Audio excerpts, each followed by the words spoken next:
ሶ ሪኮምፕ ምንድነው? ሪኮምፕ የጎደለውን ነገር ከፍ ማድረግ ፕሮቲን ኤቭሪባዲ ኦፍ አስ በቂ እየበላን አልነበረም። እሷን ከፍ ስናደርግ ኦልሬዲ ካርብና ፋትን በቂ ኢነርጂ 26 ኪሎ ግራም ፋት ተሸክሞ እየሄደ ነው ባልተቤትሽ የነበረው።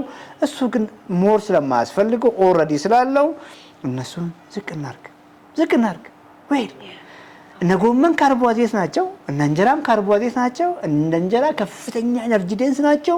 ጎመንዬ ምን አላት? ጥንጥዬ ጠብ የምታደርገው እዚህ ጋር ጥንጥዬ ጠብ ታደርጋለች። አየሽ፣ ትንሽዬ ስኳር ነው ከዛ ውስጥ የሚወጣው። ዘን አሁን ሁሉ ነገሩ እየተቀየረ ነው፣ ፋቱ እየጠፋ ነው፣ እሱ ሞራል አግኝቶ ጡንቻ እየገነባ ነው። መቼ ፍራፍሬ እንጀምር? ምክንያቱም ክሪቲካል ነው። ወደፊት አገዝሻለሁ። መቼ ከፍ እናርግና ግሬንስ እንጀምር? ሆል ግሬን መቼ እንጀምር? መቼ አጃ እንጀምር? ምክንያቱም መደምልኩን ከእህል ጋር ተጣልቶ አይኖርም።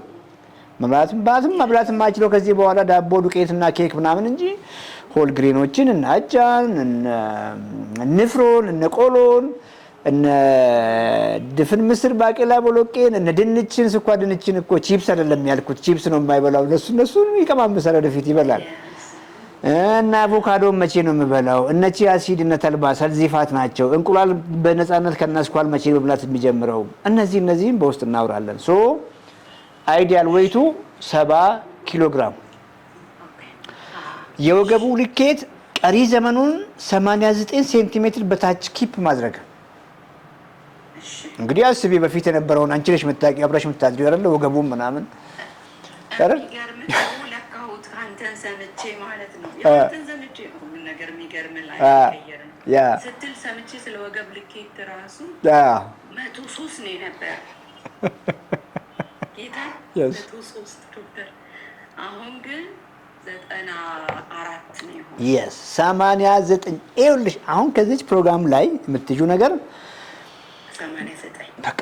ምክንያቱም ከጊዜ በኋላ እንበልና ፍራፍሬ አምሮት ጀመረ፣ ፍራፍሬ ምናምን ትልቁ ስኳር ድጋሜ እንደሚመጣ የሚያውቀው እቺ 92 እያች ከሄደች አሃ ስቶፕ ያደርጋል። ያቺ ፍራፍሬ ወደ ኋላ ይመለሳል፣ ወደ ጎመን እጫወት እንደዚህ። ቢኮዝ አሁን ሌላ ሰው ነው ባይዘ እየሆነ ያለው፣ ሌላ ሰው ቦዲ ቢልደር ነው፣ ጡንቻን እየገነባ ክብደት እያነሳ። አንድ ሰሞን ያዘወትራል እንበላውን ድንች ምናምን፣ ስኳር ድንች፣ አጃ ምናምን መብላት ጀመረ። ትልቁ መለኪያው እቺ ሳትሆን ምን ያስጨነቀውና ነው? ይሄ እኮ ስኳር ከፍ እንደምን ማረጋገጫው የወገቡ ልኬት ከታርጌቱ ከፍልና 94 ምናምን ሳያስበው ይገባ እንደሆነ ሌላ ምንም የሚያደርገው ነገር የለም። ሞር ኤክሰርሳይዝ ያደርጋል።